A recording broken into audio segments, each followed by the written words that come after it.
Going on, Boom Crew? It is your man Angel Valentin here at the X-Bomb Sports Live Show, and I hope you all are having a fantastic Saturday, because I know I am. And if you guys haven't noticed, we got a little bit of a different setup here. A nice little new thing that we've got going on. We're trying something new for you guys. We hope you enjoy it. It's been great. It's been awesome. I love this thing. And of course, next to me, you guys know him. You guys probably love him. He sure is one of the dopest men I've ever seen before, with some of the best glasses I've ever seen. It is Mr. Kevin Berger. He is back, ladies and gentlemen. Kevin, welcome back, man. How you doing? Well, Andrew, it's good to be back. We've been away for a while because life has happened, and now I work the graveyard shift from 12 to 8 a.m. So that's right. Yeah, everybody, make sure to give Kevin some congratulations. He is now officially in the industry. He is working. Where are you working at again? I work at WNWI 1080 AM Chicago. Awesome, man. That's awesome. Well, congratulations again on your accomplishments, man. That's really cool, and it's nice to have somebody who's in the industry up here on the show, man. It's a step up now for us, yeah, that's for sure. All right, well, you ready to get this one going, man? Because we got a lot to talk about. There's a lot of news that hit, ladies and gentlemen. So, you ready to do this? I'm more than excited. All right, well, ladies and gentlemen, I can barely contain my excitement. I can tell. You see me twitching a little bit. I can see the itches coming. Well, that, ladies and gentlemen, let's get this one started and kick it off with obviously some of the biggest news that dropped in the NBA, which is that Russell Westbrook, the last man standing from the original Big Three in OKC of Kevin Durant himself and James Harden, has officially left the building, and he will be headed to, of all places, the Houston Rockets to rejoin with his man, James Harden. In addition, for the trade for Russell Westbrook, Oklahoma City will be gaining Chris Paul, 2 protected first-round picks in 2024 and 2026 from 1 through 5 in the protection, and will also be receiving pick swaps in 2021 and 2025. So what is that? So what are pick swaps? So is it literally just... So basically, the Thunder will be give able to their say, pick. So basically, the Houston Rockets will say, "Who do you want us to pick?" And then they will swap draft picks. Oh, okay. That's basically, it's a little dumb, I gotta say. So kind of basically what the Bulls did when they got Tyrese Thomas and still LaMarcus Aldridge. Yeah, let's not remember the bad days that could have been the glory days. But obviously, this is a big trade. This is a big move. Everybody's kind of been throwing their 2 cents on this. We've heard there's a lot to both sides on this, but Kevin, what are your initial thoughts on this trade? How do you feel this one played out for both sides, really? Andrew, for the Oklahoma City Thunder, it's about the best you could have done. Mm-hmm. Because Russell Westbrook's top 2 destinations, it's come out and said it was either Miami, right, or Houston. Mm-hmm. And I know that Detroit was thrown in there as well, and I think that would have been very interesting to see Russell Westbrook be paired with the likes of Blake Griffin or an Andre Drummond. But I think for the business perspective of the Oklahoma City Thunder and personal aspect of Russell Westbrook, that this was the absolute best landing place for him, because I'm going to be honest with you, Andrew, if he somehow would have gone to Miami, which there's no way that would have happened unless there was at least a 3-team deal. Right. Him and Jimmy Butler would have torn each other apart. Yeah. They would have torn each other apart. But this move I like, because now it puts the Rockets immediately back up into the upper echelon of the teams in the West. Okay. Because I know people have said on national stage, I've heard, Stephen A. Smith, I've heard Tony Kornheiser, I've heard other people in the national and the local media say, well, these are 2 stat chasers, extremely selfish guys, and now you're going to have them both on the same team. There's only one basketball. However, number one, there is the constant that they did play together for 3 years in Oklahoma City. And now I know that was way back in ancient history, and especially James Harden was a completely different player then. Right, but the good thing is, their relationship, they've said, it's always been very good. It's always been very good. They never had any sort of tear with them. The reason that the whole James Harden situation, for those that don't know, when James Harden left OKC, it was, from what we understood, there was multiple things involved in this, but the main things were, They weren't focusing a contract on him. He wasn't going to be getting a max on his deal. And then he was getting tired of the bickering between Westbrook and Durant. He didn't hate them both. He just hated the fighting that was happening between them. And to be fair, though, to Oklahoma City, the reason why they couldn't offer him the full max, which actually was only $5 million more than the contract they offered him, was because of Kendrick Perkins and his $12 million that he had on his contract, which why the hell they gave him that contract is absolutely ridiculous because Kendrick Perkins even then was well past his prime. But the other thing, too, Andrew, is that the fact of the matter is these two, one, they know how to play together, and two, they were both humbled this past year. I think Russell Westbrook has had some really big-time soul-searching to do because last year he was exposed. They lost in 5 games to the Trailblazers. Right.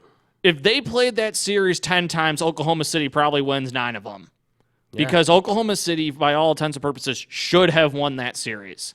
They didn't, though, because Russell Westbrook more or less made it about a one-on-one between him and Damian Lillard. Right. No, yeah. I mean, he always, that's one of my biggest things with him and this whole situation, because I saw the trade, and I said, this is a split line decision type of thing. It's a 50-50 go. There's a 50% chance that this is going to be the perfect move, and that you're going to see the old days of Westbrook and James Harden kind of being the guys that can feed each other, that can dominate the ball and all that stuff. But then there's the other side of it where I'm looking at it, which I've heard everybody basically say, which is that you've got two guys who want to be ball dominant and who really do want to be the guy. And then the problem is that, you know, Westbrook wants to be the guy and Harden wants to be the guy. And Harden clearly is the better player, I would say, because he has the three-point shot that he can contend with. But it's just one of those things where it's like they think the marriage is going to work, but then they're going to come to the realization like, oh, we've tried this before. Why did we get back together? In James Harden's defense, though, Andrew, especially this past year, he didn't have a choice. Right. Because Chris Paul, number one, that's the one improvement, is that Russell Westbrook is 4 years younger than Chris Paul. True, very true. He's 4 years of age on him, and not a single major injury has occurred. Yeah, he hasn't had a major injury since like 2011 when he tore his ACL. Right. But James Harden, if he didn't go out and score 40 points a night, who else was going to be your lead? Who else was going to score for the Rockets? Because Chris Paul was out for the majority of the season. Right. Clint Capella was out for the majority of the season. Eric Gordon was out for the majority of the season. If he doesn't go out and drop 40 points, his team's, even if he did drop 50 points, his team's still winning by 8. It's winning by 5. If he doesn't go out and drop 40, they have no chance of winning. So, do you know what I think is going to be the biggest factor as to whether this works or not? It's not Russell Westbrook. It's not James Harden. It's Mike D'Antoni. Oh, yeah. Because Mike D'Antoni has played the exact same system for 20 years. Right. Ever since the days of Steve Nash, Sean Marion, Joe Johnson, Amari Stoudemire. Yep. He has run the exact same system with a ball-dominant point guard who can score a little bit and finish around the rim, but mostly it's to dribble, drive, and kick and shoot. Yeah. No, absolutely. So is D'Antoni going to be willing to change his system? Because that is not going to work, because you're not going to just have Russell Westbrook and James Harden just alternate possessions and just do ISO ball the whole time. It's not going to work. Well, we saw that with Scott Brooks when he was the head coach at Oklahoma City. When he had, when he had all three, it was very easy to just say, okay, Westbrook brings the ball up, and he's either going to kick it to Durant, and Durant's either going to drive it inside, or he's going to shoot the three. Or he's going to jump over everybody and dunk the ball. Or he's going to then ditch it to the corner where James Harden was sitting at. Or Serge Ibaka. Or Serge Ibaka down low. So he had all these options. Now, I mean, look, you still have those options, but Clint Capella, you don't know what his health situation's like. PJ Tucker's a stretch 4. And he's a year older. And he's going to be 35 this year, and you can see he's starting to slow down.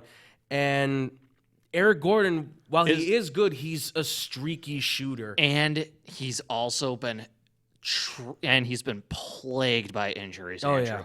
Coming out of college, Eric Gordon was probably the best pure scorer in that entire draft class. He was one of the best 3-point shooters I think they said in the history of college basketball at one point. And he was right there. And like his third year in the league, he was averaging over 20 points a game by his third year in the league. Right. But the whole thing is that he can't stay healthy. Yeah.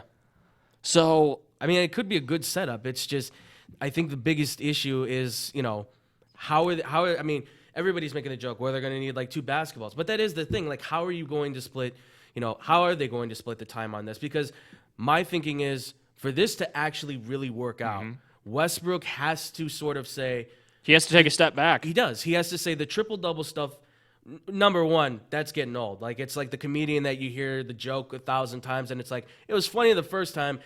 By the third time, I'm kind of like, okay, I've heard this. You got any new material? Like, if he can just get those 8-10 assists and not shoot 40, 50 times in a game, and can relatively say, I've got Harden, I've got Tucker, I've got Gordon, and if everybody stays healthy, I've got scoring weapons. And then you've got Gerald Green and Austin Rivers who can come off a bench and hit a 3. Yep. I mean, you have the players to make it happen. Yep.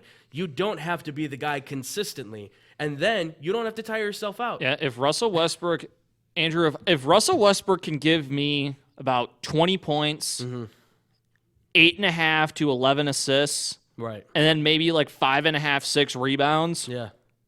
if he can do that and keep his turnover numbers below, let's say 3, if he can keep below 3 turnovers a game, give me 8.5 assists Right. and 20 points, then you're going to be fine because, like you said, is that they aren't going to wear themselves out. Yeah. Because I that's think been the that biggest was problem. That was the biggest thing with James Harden Right. is that by the time they got to the playoffs, he was tired Oh yeah. because he had to carry that team the entire season. Well, and you could see even Westbrook. You could see those guys towards the end of the fourth They're quarter of tired. their games. They're huffing. They're puffing. I mean, Harden took the Houston Rockets kicking and screaming with his last breath to the conference finals. I Yeah. mean, he had nothing left to give, and yet everybody said he put it all out on the court. It's the definition of it. Yep. So I mean, it's just at the end of the day, I am though just still concerned with the fact that, and it's like you said, how's Mike D'Antonio going to handle this? How is Harden and Westbrook going to handle this? Is this relationship going to actually stay together? And there's the other thing that you have to consider too, Andrew, is that Mike D'Antoni, this is his contract's up after this year. Right. Yeah. And right now, it's been for all intents and purposes that his agent and the Rockets have had no contact when it comes to a contract extension. Yeah. They've had no contact. The talks broke down, and he said, "I'm gonna finish out my contract, and I guess we'll see what's what." Mm-hmm. But I think this puts them as a top 5 team in the West. Really? Yes. Okay. Because I think number one right now, the number one team in the West is the Clippers. Yeah. I a don't lot of people care. would say that. I don't care what anybody says about the Lakers because if you're going to say the Lakers are the favorites to win the title, you're counting on a lot of factors. Number one, you're counting on a 35-year-old LeBron James who was coming off the first actual injury of his entire career Right. to be healthy. And play point guard, mind you. Playing point guard. Which is you need agility, and he's never really been that agile in this late point in his Well, career. he's been agile for his size, but again, Andrew, he's Right. 35 years old. Yeah. You're counting on Anthony Davis, who has not played a full NBA season in his entire career, Yeah. to be healthy Right. for an entire season. And then you're counting on Kyle Kuzma. What's he supposed to be, your third best player? That's I mean, And then you have a bunch of veterans. Right. Jared Dudley. I'm pretty sure they're bringing back Lance Stevenson. there's- Danny Green? yeah. Quinn Cook, and I mean, look, they've got shooters. They got some nice pieces, Right. Andrew, but It's a nice filled out roster, but it's nothing that would make us say no. they're the front runners for the championship. No. I would say they're in the playoffs, certainly. Yes, absolutely. But I'm not. I don't. they might No even get higher to than a 3 seed at the absolute highest of 3 seed. And maybe as far they might be able to get to the conference championship, but it's going to be a hard ride there. And that's why, Andrew, with this trade, I think the Rockets could make some noise in the playoff and knock somebody out. I'm not saying that they could go to the conference finals or they could go to the NBA finals, but they could knock somebody out yeah, because, I mean, they're battle tested by now. yeah, no, yeah, And as we know, is that Russell Westbrook took that team kicking and screaming into the playoffs because Oh, yeah. for a while, It didn't look like Oklahoma City was going to get into the playoffs, and they barely squeaked in. Right. Yeah. The Rockets, same thing. Those two did it by themselves. Right. Imagine what's going to happen when they do it together. Yeah, no, definitely. I mean, it's proven when you can put some when superstar powers get together, magical things can happen as long as they're able to coexist. So obviously. my question for you is then, what do you think about Chris Paul? I think, well, the word is that Chris Paul is apparently on the move from Oklahoma City. They're looking for another team to put him to. It's going to have to be a 3-team deal. I think it definitely has to be. I would say the two best spots for him to hit are pretty much the same ones that we were talking about with Russell Westbrook. It would have to be like Miami, Minnesota, and I would even throw in there Detroit. But I will also say this too. I would also say the Lakers, but I'll throw in another team that people might not even look at that I think maybe could use him, that won't ask a lot from him. Could be the Mavericks. Because the Mavericks could use a veteran point guard like him, like a Jason Kidd that they had back when they won a championship. Okay. There could be something there. Okay. There could be something there. I can dig that. But the Mavericks obviously have to be able to pull the trigger.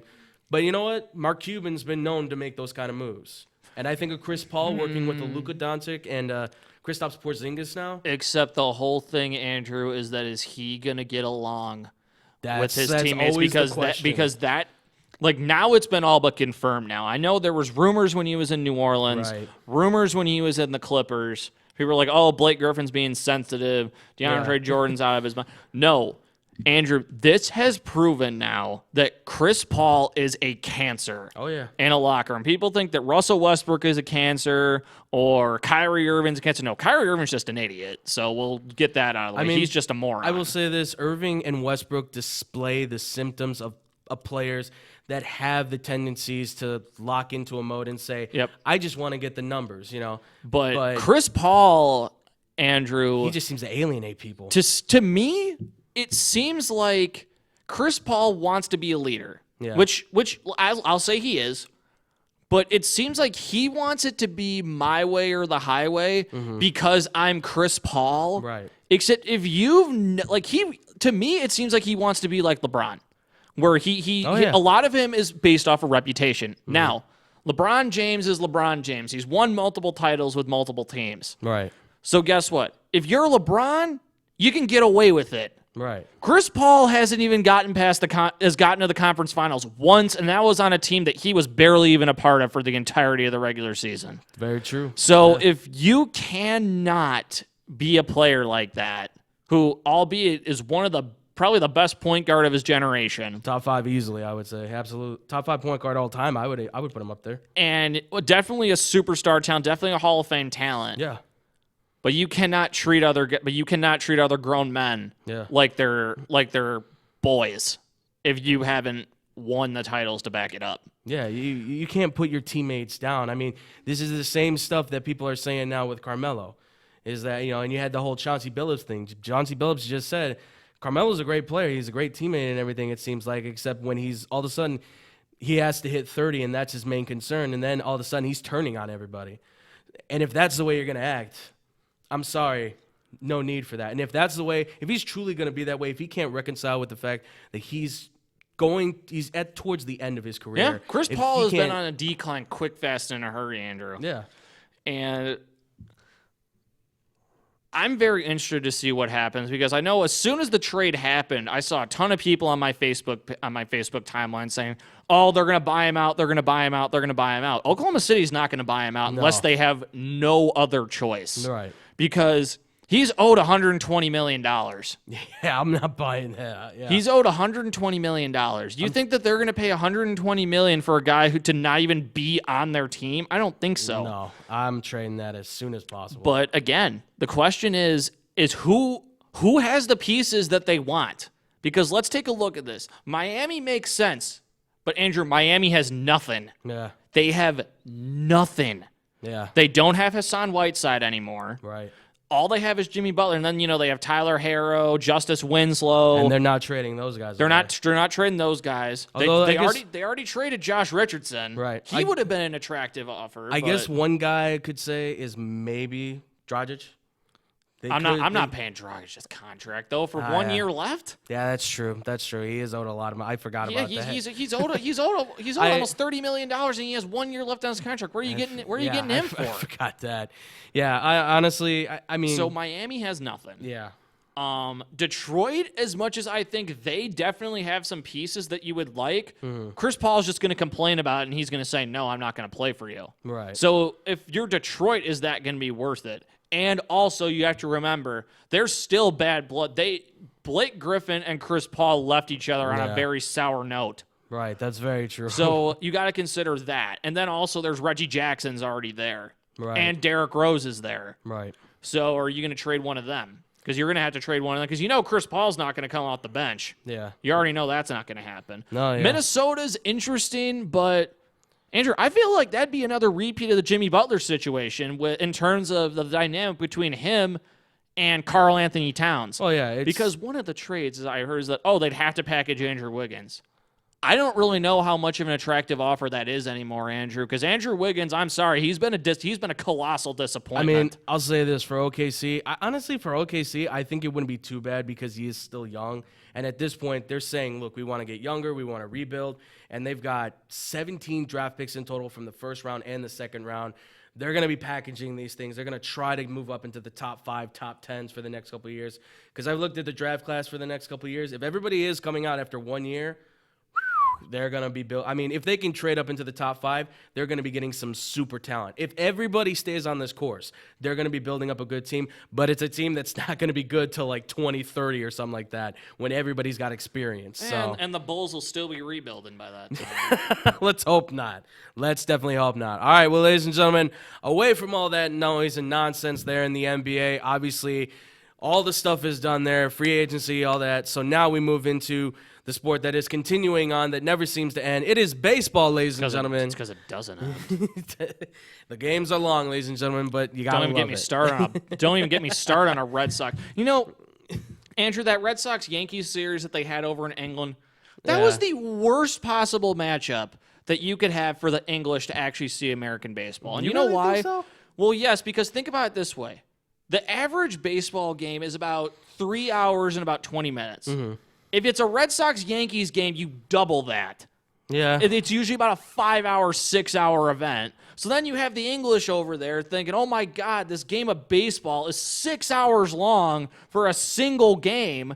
But that's because they had the Yankees-Red Sox. Those games take forever anyway. Yeah, but you got to give the English some credit. I mean, they've got patience, man. They've learned the art of being able to sit for like 6-7 hours in some cases to be able to just watch whatever happens. I mean, these are the same people that will watch the equine events where horses prance around and then judges equestrian, equine, whatever it is. Yeah, it's equestrian. I don't know what it is. It's just where the horses like lift their legs up and they do little moves and stuff. Yeah, it's equestrian. And apparently those events go on for like 4 or 5 hours, I guess, something like that, something crazy. So people will sit there and watch that. So give them credit on that. Yes. But what are we talking about first? We got to break down because obviously here in the city, you've got Cubs, you've got White Sox, we've got Magic Chicago happening. Dogs. We've got Chicago Dogs. DuPage Pistol Shrimp. Although they weren't, the Dogs weren't home yesterday. They're on the road now. Oh. But yes, we got the Cubs and White Sox going down. So we're gonna break through these because obviously both teams are in the midst of what look to be relatively good seasons for both teams in their own respective right. So I thought it would be good to kind of throw down and let's see what they've got to do. So we'll kick it off first, obviously, hitting it with the team that seems to be at the top. It's the Chicago Cubs. Yeah, right. I mean, they seem to be running. I mean, they're not running the gauntlet like they used to, but right now they're standing at a 48 and 43 record. They're first place still in the NL Central. That division's turned out to be terrible. Well, I mean, it's nobody it's wants a little to shocking. win. It's a little shocking, to be honest. Nobody in that division wants to win, Andrew. Yeah. The Brewers are doing everything they can to not win. The Cardinals are getting better because they suck. I mean, it does help the fact that they are close, so it does help kind of bring up a little bit of that kind of like, edge of like, anything could happen at this point. So, yeah, Tom, I give you that definitely, but I also agree that there has been a lot of bad play within this division too. I mean, there's been a lot of the top players are not really playing at their best, and then we have a lot of the top them players been hurt. Yeah. So but honestly, for what the Cubs are doing, I think they're holding in strong. They need to figure out their pitching. That's definitely one of the big concerns I've seen with them thus far. And the other thing too is obviously they have to make sure everybody stays as healthy as possible. But I mean, right now, I mean, they're obviously playing against the Pirates. From what I was able to see, they were winning this game. So I think that I mean, look, I like this team, and I think that they could still go very far. I still think this team has another championship left in it, but I think a lot of things have to go right for that to be the case. Because I mean, the division is so close now, and you have Milwaukee, St. Louis. I mean, they're not too far off. They could make a jump and potentially put themselves out in front of the Cubs, especially if the Cubs can't pull off their usual second half comeback. Andrew, that's the thing, is that the Cubs, the only thing they've been consistent this year is they've been consistently inconsistent. Mm-hmm. They've gone on stretches where they could hit in the beginning of the season and they could pitch. Now, it seems like if they're not hitting home runs, they're not scoring. Right. They are... Oh my God. This is my time, Tom. You have your time later. It honestly seems like for the first half of the season, Andrew, if they weren't hitting home runs, they couldn't score. Right. They were abysmal in the first half of the season with runners in scoring position. Yeah. They were absolutely terrible. Mm-hmm. Their base running has been horrible. Right. Absolutely horrible through the first half of the season. Their base running was terrible. They were making really bad errors from players that you do not expect to make errors. Right. Like, Javi Baez had some really bad ones in the first part of the season. Now, I know errors are going to happen, but Javi Baez is probably, I would say, one of the best all-around shortstops in the entire major leagues. Oh, absolutely. And that's both at the plate and especially defensively. Right.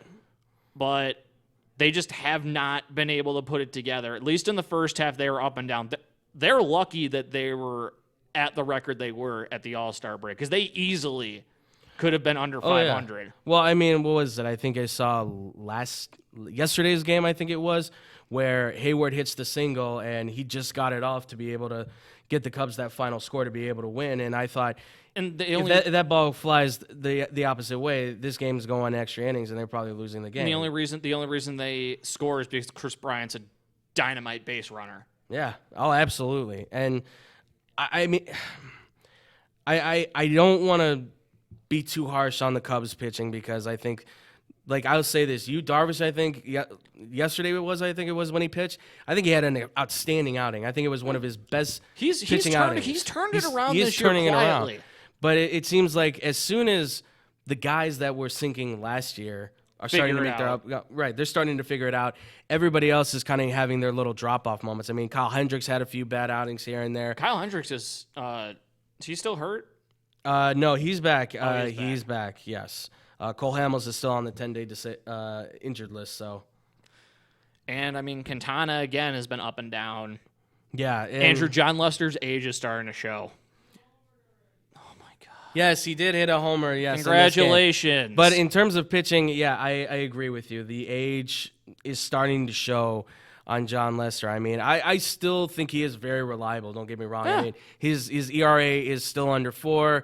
I mean, he's still been going strong in his outings, but there's moments now where you can see that it's starting to slide a little bit for him.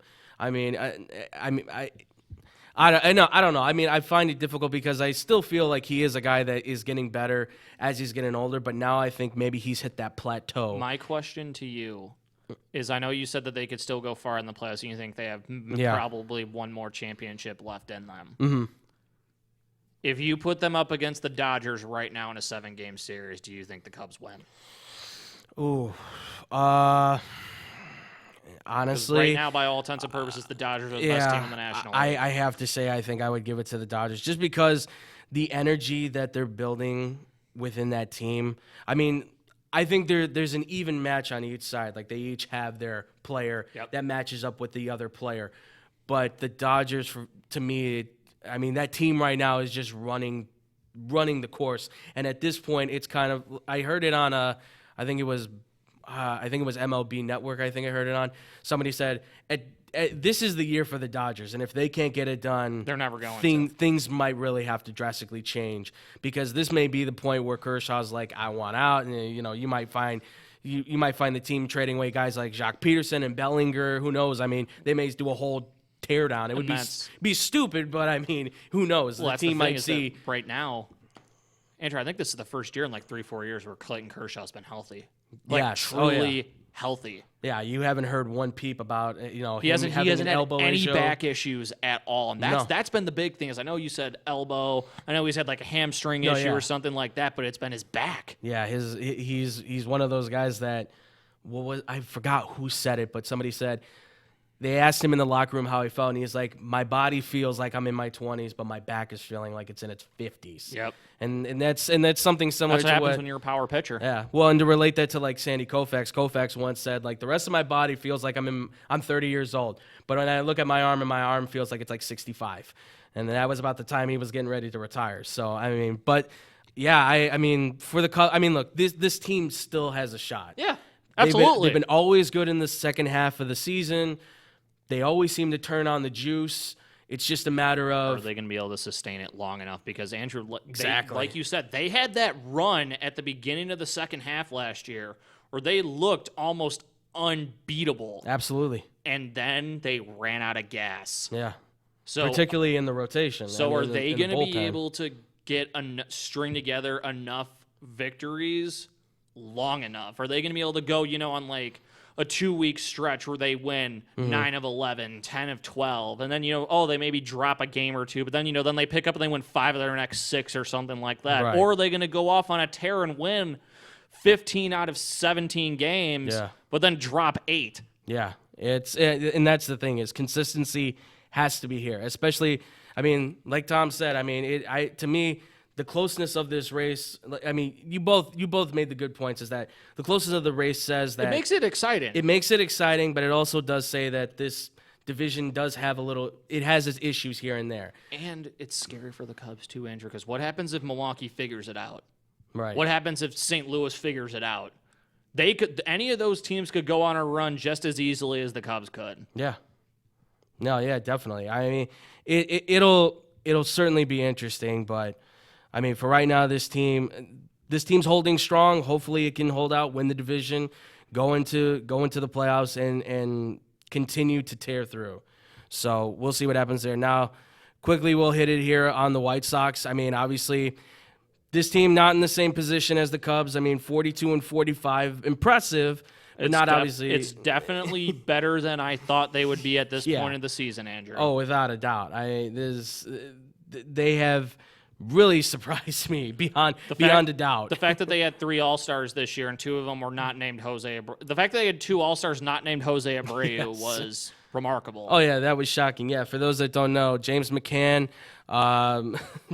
Tim Anderson, Lucas Giolito were named the All-Stars for them. Wait, Tim Anderson? Tim Anderson. Wait, yeah. Lucas Giolito, Jose Abreu, and James McCann. Oh, yeah, that's right. Sorry, everybody. Tim Anderson probably could have possibly been an All-Star if he didn't get hurt. Yeah, that's right. It's been a long week for me. Sorry. But no, this team, I will say this. They're fun to watch. They're fun. They're fun to watch. They look impressive. They look like they're on the grind. They're looking like they're growing. They're starting to and that's the out. biggest thing. People are bashing this team. People are... and I'll tear into that later. I mean, in the second half of this, I mean, certainly there's some words we must have, ladies and gents. But I mean, for all that people want to bash this team for, look, I'm not hoping for playoffs. I'm not looking for playoffs. I don't think anybody is looking at this team saying looking for the playoffs. Nope. It's a matter of growth. It's a matter of finding the guys for the future. And are you seeing the guys that are up here develop at the major league level? Yeah, and I think we've got a few. And please, for the love of God, I'm asking Mr. Williams, Mr. Hahn, don't let James McCann go. Please. You can't do this to us. We finally got a catcher. We finally got a catcher. You got a guy who not only can be your everyday catcher, you got a guy who's made Lucas Giolito into an all-star. Right. I mean, you haven't had a guy this good that can be a leader on this team since AJ. Since Brzezinski. So, come on, man. I mean, you can't let this man go. But this team has been I will say in the span of things, as bad as they've been this is fun. excellent. This is fun. This is interesting. It's making people want to go back. The ratings are up in watching the games and being at the ballpark. They're competing. Right. They're competing. So yeah, they might lose a game 11-7 or 11-5. Right. But that's just it. They have a bad inning, and that's how the game gets stretched out as much as it does. Right. For the vast majority of these games, they're in. Right. Almost every single game. Yeah. Do you know who I've had the most fun watching? Again, I'm not going to be that fanboy just as Eloy Jimenez as much as I love Eloy. Right. Because that guy, He's going to be good. is going to be a stud. He's going to be good. Do you know who I've enjoyed watching the most? Who's that? Yohan Moncada. Oh, yeah. Because He's coming. Moncada led the league in strikeouts last year. Yeah. And, Andrew, I had some of my other friends that were Cubs fans or other fans. They said, dude, I cannot believe we sold the Red Sox stole Chris Sale away from you for Moncada. Because they were like, oh, well, if Moncada was so good, they wouldn't have gotten rid of him and blah, blah, blah. I'm like, just wait. Yeah. Just wait, because even towards the end of last season, you saw that he was swinging at less outside breaking pitches. He was starting to figure it out, and now that guy's spraying the ball all over the field. Yeah. And I love him. Now, to be fair, he is leading this team in strikeouts, but he's at 94 instead of at 150 or whatever, or I think almost 200, I think it was by this point last year. I think he finished with like 267 strikeouts last year or something like that. Close to 300 strikeouts. Yeah, I mean, he led the league in strikeouts all the way, so that's by a far margin, too. Now, I will say for this team, obviously, there's a lot that needs to be explored with this. Like their pitching. Pitching is the number one problem they've had. I mean, outside of you got Giolito, Lucas Giolito, you got Dylan Cease. I will say, even for Dylan Cease, I liked his outing. Yeah, but it was solid. There's a lot still that he can work with. Of course. Now, if we could just have Ivan Nova just go up against the Cubs, like seriously, if you had Ivan Nova play in AAA the entire season. Hey, we're playing the Cubs. All right, Nova, you're starting. Right. Then he would be fine because he has a 9-0 record against the Cubs, Andrew. Yeah. His ERA is below 1. Yeah. Against the Cubs. It's insane. It's terrible everywhere else. Yeah, I mean, against the Cubs, he's unhittable. I don't understand it. You got my tongue on that one. I don't know about that one. But outside of Lucas Giolito and Dylan Cease and a few of the other guys that we have not seen that are question marks like Alec Hansen and Zach Birdie, who obviously we don't know if he's going to actually be 100% or not because he had his Tommy John surgery. But I mean, look, outside of those other prospects, and then of course you're gonna count on Michael Kopech coming back. Right, and of course Michael Kopech as well. Everybody else on this team that's tried to start, it's just been very ugly.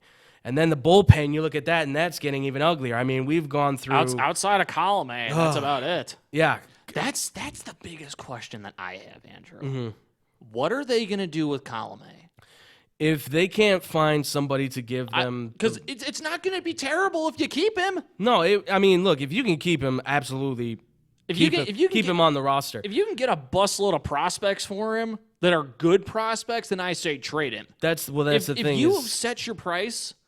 And there's no team that wants to match it. Yeah. All right. Oh, cool. I guess we have, one of the best closers in baseball for another year. Yeah. Oh, no. Yeah. Oh, no. Well, I think that's the question, though, is how do you package him to get the right deal? I mean, that's what I've heard from a lot of people is saying, well, he definitely is a really good closer. Yeah. I mean, he's only had one blown save the entire season. He's been very steady, very strong. But the question is, what else can you give with him that's going to be able to give you the best deal back? Because remember, if you do this, now you got to go hunting for that closer again. And from what we've seen before in the past, they haven't been very good at picking up relief pitchers to try and find the closer. I mean, they've gone through those guys, left and right. They haven't really had a strong closer in a long time. I was going to say, who was the guy they had a couple years ago that was really, really good? It was probably like 5-6 years ago. They had a really, really good closer. I can't remember that. Oh my God, he was kind of like a tall, lanky white guy, kind of like Sale, but it wasn't Sale. Oh my God, I cannot remember the name of this guy either because Because remember, that's because they had Sale coming out of the bullpen, and then they was like right after they took Sale from out of the bullpen and made him as a starting pitcher. This guy came in and was a dominant closer. Yeah, I can't remember the name off the back of my head, but honestly, I mean, look, this team certainly still has a lot of questions to be left. Absolutely, we have to see what the other prospects can be. Can Luis Robert and Nick Madrigal? Can these guys live up to the hype? Can these guys add that extra boost to this team? They still have the guy with the best name in all of baseball, which is who? Nicky Delmonico. There you go. They've got a lot to work with, and they're going to have to find out the starting situation with the rotation. They're going to have to find more for the bullpen. But they got time. But yeah, all they've got is time, and right now, the best thing that I could tell White Sox fans, sit back, relax, enjoy the ride for what it is. I mean, because if these guys can pull it all together in the next couple of years, it's going to be fun on the South Side. It's going to be extremely fun on the South Side. And, Andrew, you also have to remember, too, is that this team's on the rise while the rest of the division is basically on the decline. With the exception of the Minnesota Twins. I don't know where the hell the Twins came from. They're eating their vitamins, but they're hitting the crap out of the baseball. Yeah, they're eating their vitamins. But, I mean, the Tigers are terrible. Yeah. And they're getting old. How the mighty have fallen with Miguel Cabrera. Yeah. How the mighty have fallen with him. The Royals are back to being mediocre. Yep. And the Indians, I don't know what happened to Cleveland because they're not. I think they just self-destructed on themselves, it seems. That's the only way I could explain it. Yeah. It's just, it feels like everything just imploded at the wrong time for them. All right, well, ladies and gentlemen, that's going to do it for this first half. I mean, what do you guys think about the Rocket situation? Give us your thoughts on the Cubs. Give us your thoughts on the Sox. We'd love to hear from you. Yeah, make sure to subscribe to this YouTube page, X-Bomb Productions. We'd love to hear from you guys. And follow us on Twitter and Instagram. Absolutely. Follow us on all the social media. Guys, want to make sure to say thank you to Kevin. Kevin, thank you so much, man, for joining us up here. It's great to have you back here. Always again. happy to be here. Awesome, man. Where can they find you? You guys can follow me on Twitter at Kevin B. the Gamer, as it says on I think that's the left side of your, no, right side of your screen. Yeah, you're right. On the right side of your screen. You can also follow me over on Instagram at _Berg Squad, and you can find me and Shaq doing our show, The Main Event, every Thursday at 1 p.m. There you go, guys. Make sure to go listen to their show, guys. They do a great job. I mean, you guys do a fantastic job on that show. Whenever I get a chance to see that replay, because I can never catch you guys when I'm live because I'm always sleeping. Yeah, but well, when I see you guys do it, you guys do an awesome job. Oh yeah, and then guys, don't forget that Kat and I will be doing a collaboration soon. I know that the Respawn Cast has been very, very weird lately because I've started my new job, so I've been sleeping all the time. Kat's been out of the country for the last about almost month and a half, so she just got back. So we are going to be bringing you some new content in the Respawn Cast shortly. I have absolutely no idea what it's going to be, but we're in the midst of figuring that out. And also, the Respawn Cast may or may not be going to the French-discovered city of San Diego this September with TwitchCon. Yeah, I had heard about that from Kat. She had been talking about that. So, guys, yes, the Respawn Cast, make sure to go check them out. Every Tuesday and Friday, right? That's when they're streaming. Every Tuesday and Friday they're streaming on twitch.tv, the Respawn Cast. Make sure to go check them out. Kevin, Kat, Shaq, give them some love. They do great stuff over there, guys. And with that, when we return, we'll be talking here. I got a message for the sports fans out there in the world. Plus, we'll be breaking it down in La Liga on what the two biggest teams out there have been doing in this transfer window. We'll be right back here on the X-Bomb Sports Live Show. Don't go anywhere.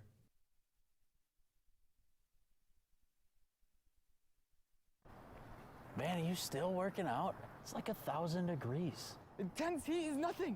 To get an intense workout, you gotta be intense. Our friend here is getting an intense workout with the intense cool of his Hydrotech Cool Breeze shoes.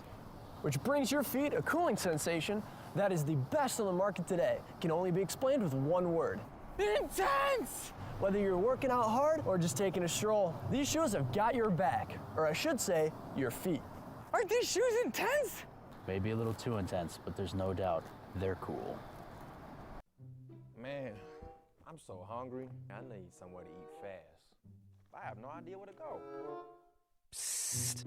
Hola, me llamo El Taco de Taco. You know where to go for the amazing taste that I have you craving more? Taco Bell.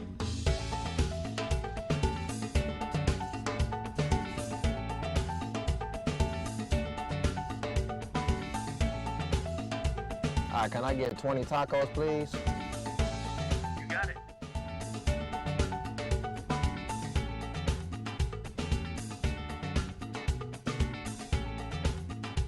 Thanks, Taco. De nada.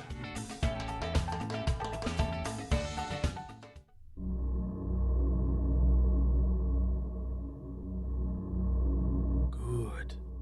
Good. That's it. Eat the tacos. Taco Bell. Live más.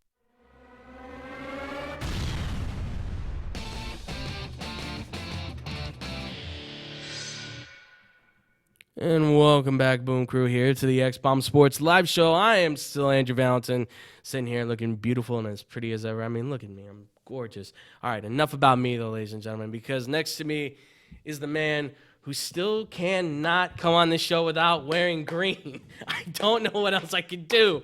It is Mr. Tom McKinney. I just grabbed a pair of sunglasses, man. You're wearing green, too. That's true. But I'm not, well, yeah. You're even worse. Mine look blue.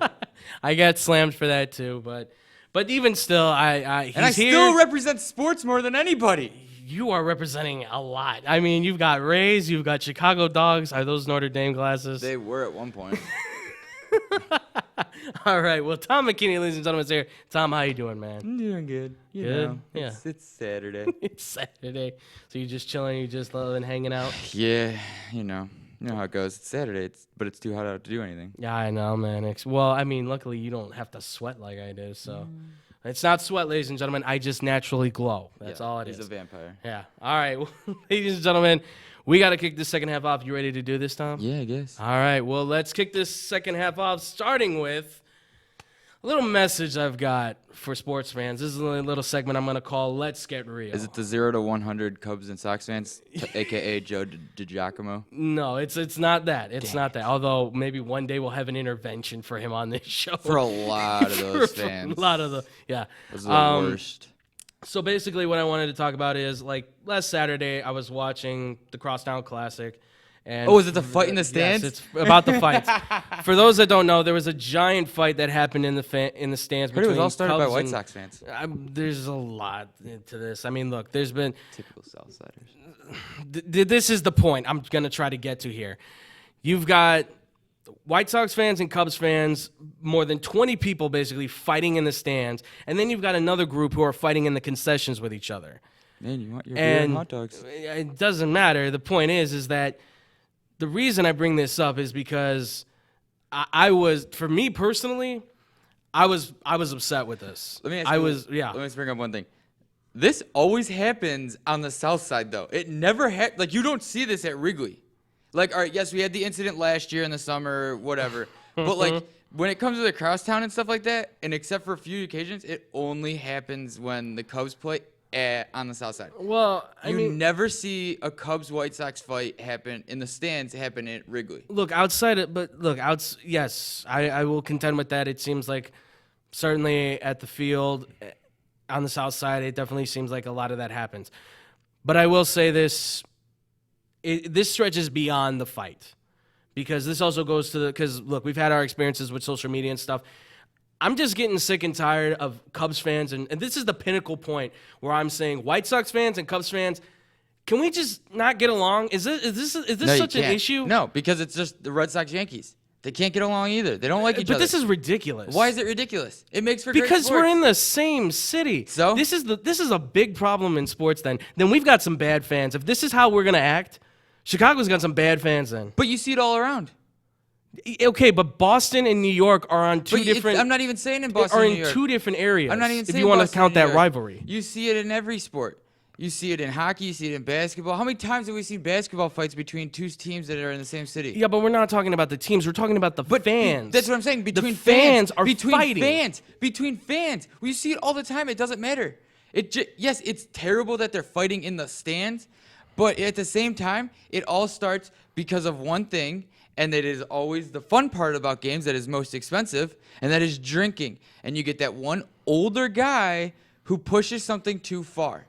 That's where it always goes. I disagree with it. I have seen it. I don't. I have been a part of it. Well, that you shouldn't be, because No, this is- not this- to the point, but I've almost been pushed to that point where I almost pushed a guy. I was at a Cubs-Cardinals game 1 of the NLDS. But it's a game. Hold on. Game 1 in NLDS in 2015. Something you have to realize is everybody has a breaking point.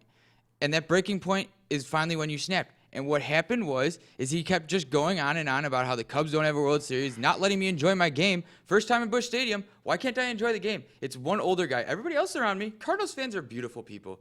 They're one of the most nice people in the world, except for a few people. And this guy happened to be one of those people. And I finally had enough of it. And instead of me pushing him or anything, I just came out with the witty remark, because at the time they didn't have a Stanley Cup. And I was like, sir, I see you have 3 cups from your beers. Unfortunately, you can't have any of those. I'm going to have to confiscate those, and you can't get any more. And his wife said, now sit down because you're being an idiot. And everybody, all the Cardinals fans clapped back at him because there is a breaking point.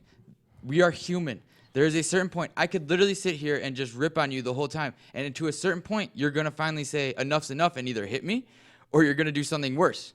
I mean, I have a lot of restraints. So You do, It's probably but- not going to happen, but I will tell you this though, that, like, because this is the thing. Like, I know you consider yourself, like, you're a Cubs fan. You consider yourself like that.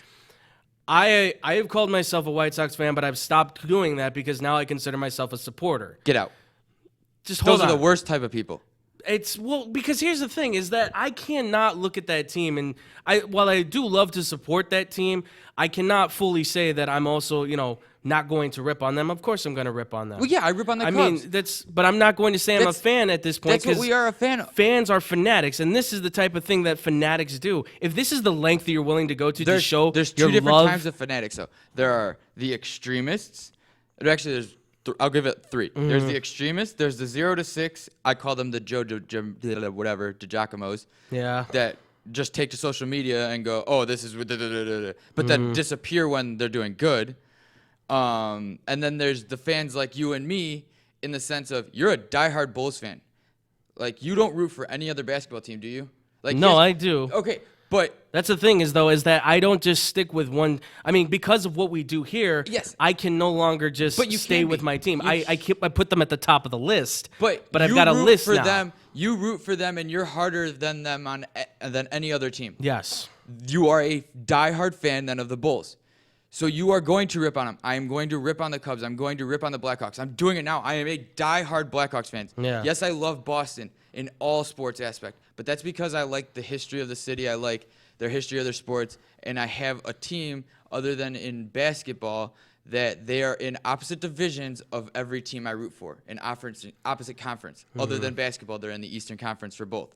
They're just opposite divisions. But would you equate fighting to being like you're not defending No. the honor of the team at No, that point? no, I'm- you're just I looking. don't You're think- just an idiot getting pushed out of the stadium by the security guards in handcuffs because you decided that you wanted to let your temperament go because you Yes. said this idiot was making fun of me and my team. Therefore, I have to unleash a whale of punches on his face. There's a certain point, like I said, of you're at a game, and me ripping on you is a bad example, but you're out in public, Right. and you're at a game or whatnot, and someone's sitting there and just ripping you for wearing a jersey. Like, I go to a White Sox game and I wear a Cubs jersey. Yeah, I know you do. I'm one of those crazy people. Yeah, I know. I have worn a Chris Bryant jersey to Mark Burley's retirement, Right. but I still stood up and cheered for Mark Burley, and of course I still booed Williams Right. because I don't. I appreciate that, agree, by the way. I agree he's the biggest idiot out there. He is. At Thank the you. same time, and then I wore me being me. I bought my Yeah. Jose Quintana Cubs jersey and wore it 2 days after he was traded to the Cubs at Right. the first game after the All-Star break to the White Sox game. Yeah. And I'm on Twitter twice. There's 2 pictures of me on Twitter. You'll know it's me because in the Chris Bryant one, I'm wearing my green striped pants, and the Quintana one, you know it's me because the guy's flicking off the back of my jersey. Yeah. They're out there. You can find them. But at the same time, like, that's fine. I don't care. You can rip on me for wearing a Cubs jersey, but there is a certain point where someone is going to push it too far. They're going to say, oh, well, the reason why the Cubs are so bad is because, and they're going to bring it personal. Yeah. And that's where, for me, that's where I'm drawing the line. And I don't care if I go to prison. You brought my personal business into I think me. you say that now, but if it No, happens, I don't mean, care. you're gonna. Yeah, I don't. I doubt if that. I'm with my fiance and they bring up something about her, I'm turning around and I'm slugging them out of that person. I am literally going to be. I think she'll beat you to it. To I be don't honest. care. She won't, because I'm going to be turning around. I will do everything I can to bring that person to the ground, and I'm going to beat them up. And I'm Yeah. going to do it. I don't care where I end up. but I will stand up for whoever I am with, for anybody I care about, and whatnot. Well, and that's fine if you're standing up for the people that you're with. I get that. I understand. But that's what I'm saying. But we don't know what happened. We don't fully know how this all started. The word that is coming out is that this was simply two fans who were arguing about the two teams, and then obviously They were arguing about the two teams. It came to a head point where one guy throws one beer, the other guy throws the other beer, and then it becomes a mashup brawl. And if that's the case, because the argument started over the two teams, and it gets That's to fine. that level, Arguing over two teams is fine. But here's again. But that's we where don't know what enticed or what was in part of that argument. Right. The one guy before he threw the beer, the other guy probably said something about who he was with, like his girlfriend or his mother or his fiance or wife or kids or something like that. And at that point, like I said, you would do the same thing for any of your family. I would for my family Exactly. though, but this seems to be solely concentrated that it was all about the teams. This argument started about the teams, and if that's the case, this is the that's dumbest. the case, that's dumb. This is It's the dumb. dumbest thing But that's ever, what I'm saying. and this should never happen. There's the loyal, respectful, diehard sports fans that you and me Right. are of our teams. Then there's the 0 to 60 Joe DiGiacomos who just take to social Right. media, and when the teams are doing bad, that's when they go out of their way and post everything. Mm-hmm. And then there's the idiotic diehard fans who say they're diehard fans but just want to pick a fight with someone. Right. And that's what if that's the case where it wasn't anything where something personal got said or something like that, or in this case, day and age, race, Right. then yes, it is those stupid, idiotic diehard fans, and that's what ruins the game a little bit. But at the same time, those fans are also the fans that you end up hearing about as something even worse has happened or something else. Those are the fans you hear about all the time. Yeah. And for us, it's a bad image.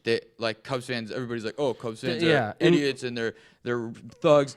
First off, most Cubs fans are really nice. You've been to Wrigley, we welcome you with open arms. Yeah. We just want to get drunk and have a good time. I mean, to me, it's just like, look, I understand that there's sort of a culture difference between the two because obviously North South side. North and South side, there's a difference. I mean, for me being, I guess I will say, a fan of the White Sox, I've explored a lot of the South side. I've got friends there. I've been able to be a part of that culture.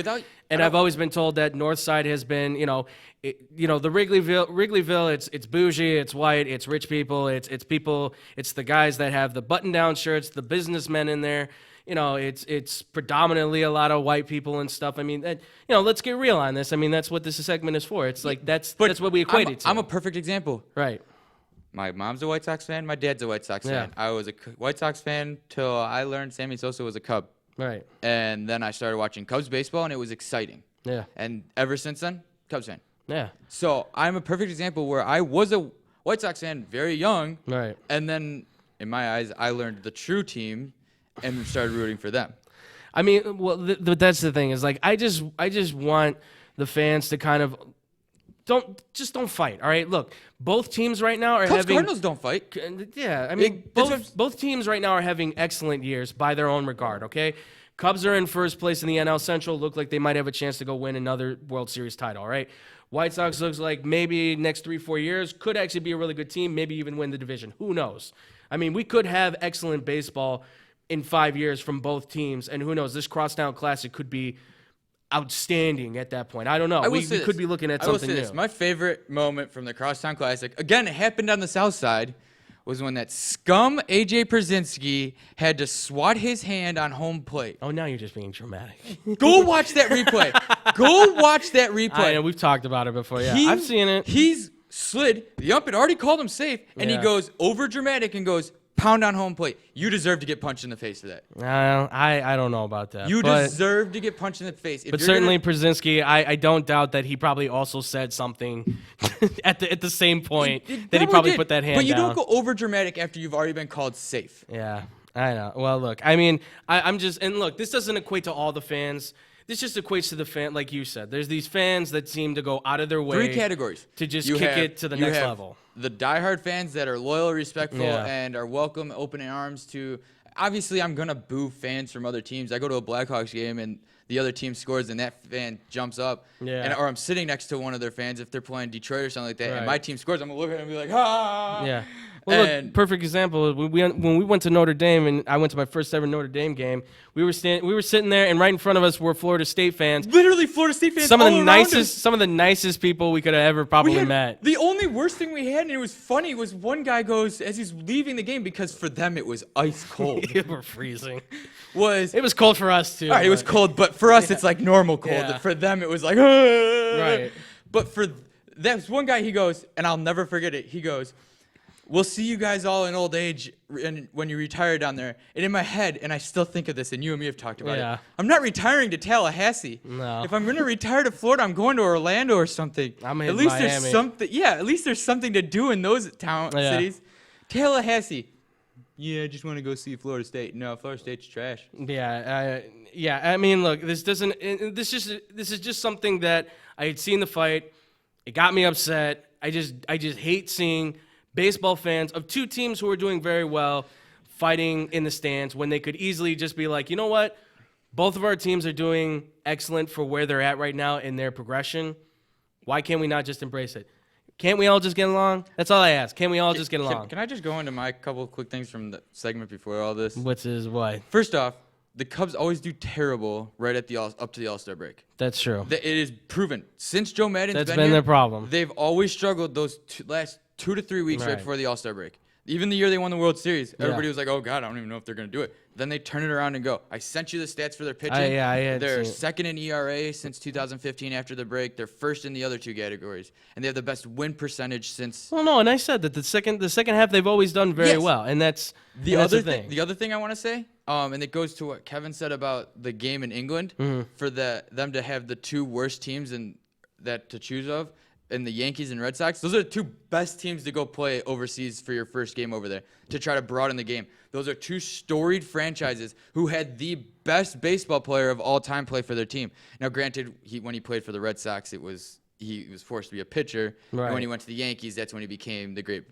great Bambino. Right. But still, you have the curse of the GOAT, or you have the GOAT was us. My bad. Yes. You have the curse of the Bambino, and you have the Yankees. Yeah. So it was always David versus Goliath. Now it's now they're on balance. They're literally Yeah. balanced now. Well, and plus, the English people still call us Yanks, so I mean, But still, it's still quite. Next year, it's the Cubs Cardinals. That's Yeah. another great two storied franchises to Yeah. have play. In the second year, you're going to do 2 games in England. Yes, the balls are juiced. I'm done hearing about it. We all know the balls are juiced. I wasn't gonna even drop in on that, but yeah, it's Clearly obvious. It's clearly obvious that it was more so in England. Now, granted, I don't know what the field was in England and how the wind and everything. I know Yeah, weather is different over there. yeah. I will let you know next year, 2020, when I go to Ireland, it's pretty much the same. But weather has a key factor. It's different over there because it's an island. Yeah. Unlike the United States and here in Chicago, where it's not an island. Right. Yes, there's the lake, but water isn't literally right there. Yeah. Like it is there. It Yeah. is a problem. There is something that needs to be done. But for them to say that, for some people to say that the Yankees Red Sox was not a good series, it's ridiculous. Yes, the scores were stupid, but Right. that's who you want to be playing. Yeah. And with the White Sox, why not shoot for a wild card spot? No, I'm Why not not saying shoot- I'm No, not no, no, saying no. we can't, but I know. mean, But for fans, and I'm not saying you entirely, but Yeah. I've heard way worse. Fans don't even want them to try to fight for the second spot in the division. right. Fans want them. No, to, I've seen fans those want them to comments. lose. I would and for say- me, your goals are to be at least 5 games over 500, if not more. Mm-hmm. At least 5 games. That's the minimum 5 games. You want more, but the minimum for me would be 5 games over 500. Yeah. And I truly believe you guys can be the second wildcard team. It's possible. That's coming from a Cubs fan who doesn't like the White Sox and can't stand White Sox fans because of stuff they say. Not this man. Yes. But there are certain ones out there. Yes. But it just comes down. You guys should be pushing for that second wildcard spot. The Indians aren't going to do it. Mm-hmm. They're going to struggle. The Twins are clearly going to run away with that division. Right. Speaking of running away with the division, I would rather have my division that my team plays in, and this is nothing with the Cubs. If I was a Dodgers fan, I don't want to run away with my division. We've seen what happens when teams run away with divisions in baseball and in other sports. It's a 162-game season. If you run away with it in the beginning of the season and you just coast all the way through, we just saw it in the NHL. What happened to the Tampa Bay Lightning? They got swept. They won the NHL, the President's Trophy, game 1 of the season. Right. Basically, it was over game 1 of the season. For the Cubs and the NL Central to be this tight at the All-Star break is a good thing, because that means that these teams, whoever makes it, is going to be playoff ready because they're already playing for their lives. Now, would I like to see it be a little bit of a farther stretch? Yes. Would I like to see it 2, 3, 4, 5 games a lead? Of course I would. But down the stretch, I want my team fighting. I don't want them coasting. Because if they're coasting, then they've gotten comfortable with what they're doing and aren't going to be prepared to fight for their lives in the playoffs. So you want active fighting over complacency, yes. is what you're saying. And Okay. that's what most fans should want. You see it in the NBA. You see it in the NHL. You see it in the NFL, except for the Patriots. They're an exception. But we're going to start seeing it in baseball. Yeah. And it's going to be that one thing where you're going to want your team to fight, because I don't think the Dodgers are going to do anything. They're coasting through that NL West. The AL East, I would say, is by far, if not the best division, if not the second best. Yeah. I think the NL Central is the best just because you're going to have every team fighting for a spot, be it a wild card spot, be it the division lead. Right now, it's got to be you got to win the division, because I don't think anybody's catching anybody from the NL West. Yeah. But you're going to fight for the division. You're going to get in, and you're going to also you're going to come up against the Dodgers or the Rockies or whoever it is out of the NL West in that game. And you're going to go, oh, okay, well, we fought for our lives for here. It's 3 games you got to win. Let's fight again. Continue the fight. That's how I look at it. Yeah, no, definitely. Boy, you really poured that out, man. I'll give you credit. You really shot that one out there. So, no, absolutely. Tom, you bring up a very good point there. It's just something that's been bothering me. Is like people who say the NL Central is not a good division. I'm like, you have every team who has a chance to make the playoffs. I'll say this as a last second say on this. They've had their struggles, but it is a good close race, and I like it. It's been enjoyable. So I'll leave it at that. And mark my words, the team that wins the World Series will be a team from the NL Central. Well, Tom's making a bold claim, but we'll see what happens, ladies and gentlemen. And from there, we're going to take this one all the way to England, as Tom said, and skip over there. Well, can I finish? Okay. We're going to go into England, and then we're going to skip over to a lovely country known as España. Ladies and gentlemen, what? No good? You hate that? That's bad. That was just bad. That's how they say it. It's España. Just quit. Oh, my God. Well, if you want to quit, that's fine. Yeah, but all right, no, we're going to Spain because, ladies and gentlemen, for the first time in a very long time, we're going to be talking about soccer here. But not soccer for the Women's World Cup, which, by the way, again, shout out to the Women's World Cup for... Shut up, Jake. Yeah. You were thinking it. I know you were. Shout out to all the teams out there. But we're talking about the 2 teams that myself and Tom both support, and I'm not going to say hate, but I'm going to say dislike very much so in a very negative way. That is Real Madrid and Barcelona, because they've been making 2 of the biggest moves so far in the transfer windows that we've been seeing. So I thought it would be good if we kind of poured over the transfers that's been happening between these 2 teams and see how they look and match up. Because certainly they may not be done. There's one more player that they're kind of fighting for at this point. Is it Neymar or Mbappe? You had the first name right, yeah. Well, Real Madrid's already come out and said they're giving up on Neymar. They're going to focus on Mbappe next year. Okay, all right. Well, there you go then. So let's shoot through these, because obviously, if you guys did not hear, not Real Madrid, but Barcelona acquired the rights to Antonio Griezmann from Atletico Madrid. Doesn't make you any better, Barcelona. $120 million fee, which now, surprisingly enough, Atletico Madrid is actually on the verge of, I guess, trying to sue Barcelona because they want to get $80 million more, because they think that his clause of actual $200 million transfer fee should go into effect, even though it drops after a certain date. So, I mean, it's crazy. But with this accusation, it's one of the bigger accusations that Barcelona's made this year. Well, it is the biggest accusation that Barcelona's made this year. They're adding him now to the lineup of Messi and Suarez and all these guys. So, I mean, Tom, what are you looking at with this? I mean, that's not the only name they've added in. They've added a few others. So, what sorry, I was watching Schwarber lay out for a catch, and like I can't tell if he made the catch or not. But yeah, what are your thoughts on that? He joins a team where it's just everything revolves around Messi. Mm-hmm.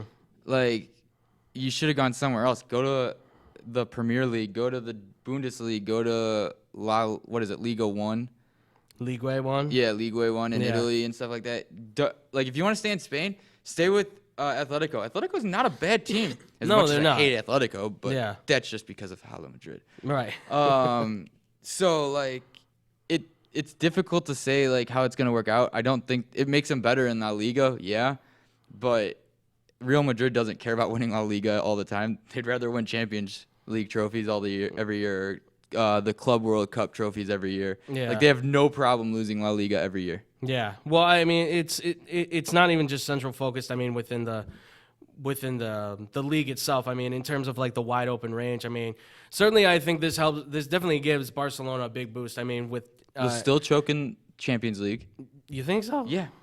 Because of Messi. It literally revolves around Messi. He doesn't know how to come up big in big situations. Well, but you don't think that with the inclusion now of Griezmann, because here's the thing: Griezmann plays the same spot as Messi in their setup because he's a center forward, just like Messi is. Exactly.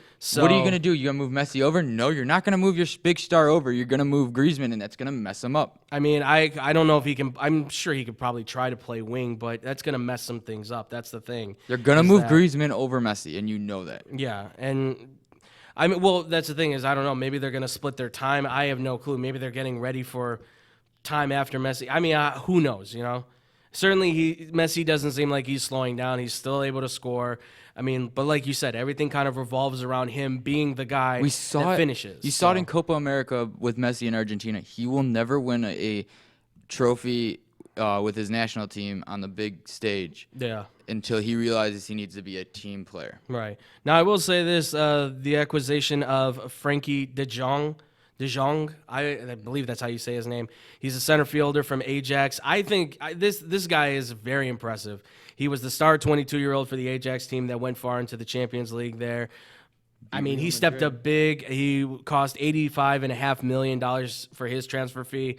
I think this kid is going to make he's going to be a nightmare for anybody facing against Real Madrid in that midfield. I think he's going to be an excellent player. Well, if you in can't that beat him, outright. bring him over. Yeah, exactly. But outside of Barcelona, obviously, on the other side of things, in Real Madrid, you had the big acquisition that they made a while back, but it was the $100 million transfer for Chelsea left winger Eden Hazard, which Down. it was. Let's go. I will say, think it's the perfect move to finally get your replacement for Cristiano Ronaldo. By the way, he's on that level. Sad news out of Real Madrid, but Zinedine Zidane's brother passed Is away. it? I think it was his brother passed away yesterday. Yeah. So we're sorry for your loss. Our hearts Zinedine. out to Zinedine Zidane, but I mean, look, this is a big move, and I like the moves that they've been making. They've got Luka Jovic, who's a really good center forward, who I think is going to step And up. they'll get big. Mbappe next year. Right. Well, I mean, first off, that's going to be a hard one. I mean, it's not going to be a hard one, but that's $200 million transfer. You act like they don't have the money. Well, it's not like they don't have And the money. Is it 200 but million euros, pesos, It's or it's- U.S. well, it's- dollars? It's in euros. It's Okay, euros, that's so- not U.S. dollars. But do you it's still a lot of Do you money. have the amount that it is in U.S. dollars? No, I don't. I I'll only try have to- it in the euros. I'll see if I can find it. So if you can find a way to change it over, but look, they acquired Luka Jovic in the transfer fee for $60 million. They've got Edir Militao from FC Porto, the Brazilian, and Rodrigo was the interesting one from Santos FC because a lot of people have equated him to being one of the next big Brazilian stars at 18 years old. So I got it right here. yeah, 200 million euros literally translates to 225,750,000 that's a lot of cash. So it's literally just $25,750,000 more. Right, but then you've also got to take into account. Then you're putting on his contract on that too. So What is this contract? and well, I think his contract at that point, if you're transferring him for over 200 million in euros and stuff, then you're looking at probably almost 300 million. I'm looking. He's at going to be he's already the highest. He has the highest fee of them all. He's sitting at a 200 million. So No, he's getting at that he's going to go. 17.5 million euro. Well, yeah, but That's a he's- salary. His value is going to only go up at that Well, point. yeah. So then they're going to have to pay him more. So he's going to come out to even more cash. But I like the moves, and then on top of that, you've got James Rodriguez coming back as well. No, I to heard they're Real talking about Madrid. getting rid of him. Well, his loan has ended in June, so he's technically back with the team at this point. So now the question is, like Tom said, do you move him or do you keep him? I would keep him. I mean, keep him. at this point, your midfield, it looks terrifying. You've got Cruz, you've got Modric, you've got James, you've got Isco. You have a loaded midfield. On Where's top Bale? of that, what's up? What's Bale play? Bale plays wing. Oh, okay. Well, and that's another guy too that they're questioning because Bale has apparently been in talks with Tottenham to return because he wants to potentially try and join up with Harry Kane for one final ride to see if he can do it in the Premier League. Because he literally got screwed in Real. Mm-hmm. After his first 2 years in Real, the ownership of Real hated him, didn't want him. The coaching staff hated him, didn't want him. They didn't seem happy with him, that's for sure. And I don't know why. He did nothing wrong. He went out and played. Right. And then they just said, "Oh, we don't like you anymore." I think the problem was that their expectations were like, "Oh, he's a world-class player, so he should be the answer to Messi." I think, or not Messi, excuse me, Ronaldo. He should be the answer to Cristiano Ronaldo. And the problem is that while he is a good scorer, he can certainly score. He can get you assists. He's also been a very good defender as a wing too. He doesn't really have that extra it factor that puts him over that level. Now, Eden But he's Hazard, never been that player. Well, he was with Tottenham in the early years, and that's what got him this contract But you with have to Real look Madrid. at it. You have to look at it. He was in Tottenham in the Premier League, which I look as a lesser league than La Liga. Mm-hmm. And you were playing with Cristiano Ronaldo. Yeah.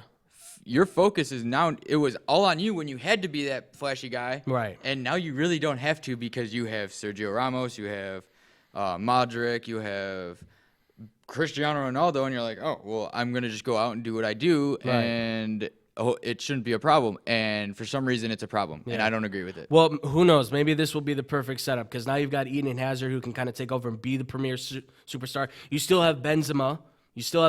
There, and he's been still sparkling talent. He could still get a bicycle me the kick. most? What's up? Ozil's. You didn't like that one? No, I didn't like that one. I love that man. Yeah, that is a shame. I mean, he is a talent. He is a good talent, but it's okay, Tom. Don't worry. Maybe he'll be back. You never know, man. But honestly, between these two teams, you know what? I will say this. I like these moves. I like Griezmann going to Barcelona. I like Hazard going to Real Madrid. You know why? Because this is going to make El Clasico that much more interesting. Yeah, but now the derby isn't interesting. That's not going to be as fun. But you know what? I mean, look, the way these two usually fight in El Clasico, I mean, that's the one big game that I usually like to watch for. Well, obviously, it's the only game we can watch. It's true. Which, the word is that maybe it might be coming to the U.S. at some point. Yeah, but Messi's going to complain too much. I know. He's the field's not right or something. Who knows? It's but too far of a travel. Hey, if they can, I mean, that's going to put up big ratings. I'm certainly going to be watching. Maybe I'll even get a ticket. Who knows? But I think that this is going to just add more to the rivalry, and I think this is just going to help bring things along that much more. It's sort of a resurgence. I mean, Ronaldo's gone. Messi's eventually going to retire. This could be the new battle with Eden Hazard, Antonio Griezmann. I like it. I think it's a nice switchover. And if we can get Mbappe and they can get back Neymar, guess what? Neymar's not going back. You don't think he's going Neymar's back to not Barcelona? going back if Messi's there. Where do you think he's going to head then? You think he's staying in PSG? Because they don't want to keep him. I think Real Madrid finally just says, all right, well, here's what we're going to do. We'll pay you what you want, and we're going to get both of those two. Or he goes Premier League. Really? Yeah. Or, and this is a long shot, complete long shot, he says, stick it, and comes overseas. And either plays in the MLS or plays in the Mexico League or back in Brazil. That'd be crazy. I mean, well, why not stay stick it, though? Yeah, that's true. Well, you know what? I like your Premier League one, though. Manchester United and Manchester City right now are making big pushes to see if they can make a sell on him. So, ladies and gentlemen, we'll just have to see what happens here. But this is going to be one heck of a matchup. You botched your line. Retry again. We'll just have to wait and see. Thank you. All right. You happy now? Yeah. It's your catchphrase. You literally can't botch your catchphrase, and you did. I thought everybody was sick of that catchphrase. Nope, but it works for you. It's just your All right. catchphree. Awesome. You All gotta right. stick Well, with it. well, ladies and gentlemen, that is going to do it for our show. You guys can comment down below and let us piece of know paper. what you think about. No paper for you. You guys can comment down below. Let us know what you think about the Real Madrid-Barcelona situation. Also, let us know what you think about the sports fan rant that we kind of had here. Do you agree, disagree, all that good stuff. And also, too, tell us some of your worst sports fan stories. Nobody better be back there getting ready with any paper, I swear. I'm looking at you with that smile. I'm looking at you looking at that. Nothing of that. Ladies and gentlemen, Tom, where can they find you, man? You can find me at McLovin6193. Get that smirk off your face. On Twitter and Instagram, where I talk a bunch of crap and Yeah. about everything. Yeah. Definitely go follow Tom on Twitter and Instagram. And guys, you can find me on Twitter at The Fluffy Guru. You guys can find me on Instagram at The Boom Crew Captain. Guys, if you want to check out our Facebook page, see seasons 1 and 2 of the X-Bomb Sports Live Show, where it all started, where we took the little inside break, and then when we finally made the switch over here, you guys can check that out at the Facebook page at Team X-Bomb Sports. Make sure to go check it out. See all the seasons, like, comment, subscribe, all that good stuff. Also, make sure to follow us on Twitter, where we're always posting up new stuff. We're posting the episodes, pictures. We're going to start doing more polls and things like that down the line. And then also, too, make sure to go to our Instagram. We've got a new video up there of kind of what was going on here inside the studio and stuff. If you guys want to go check that out, give us a like. We're going to post more stuff up there as well. Get that smirk off your face. I mean it. And also, too, make sure to go subscribe here to the YouTube page at X-Bomb Productions. Like, comment, and subscribe. We want to hear from you guys as much as possible. This has been a lot of fun. This has been very interesting. And with that, ladies and gentlemen, I think we've covered everything. I knew you had paper. I knew it. Make sure also, too, to go check out Putting Up Points. Unfortunately, today we couldn't get the show going. Trash. Tyler Prickett, Jake Trash. Bradley, they always do an excellent job on the radio. Trash. So make sure to go check them out on sportstownchicago.com. Again, the Respawn cast every Tuesday and Friday. They stream on twitch.tv. Kevin Cadshack, make sure to go give them some love as they play video games all day and all night. And I think that is everything. Is that everything? Are we good? All right, cool. All right, well, we got to get out of here, ladies and gentlemen, real quick and fast. We'll see you guys next week. Much love and peace out, Boom Crew.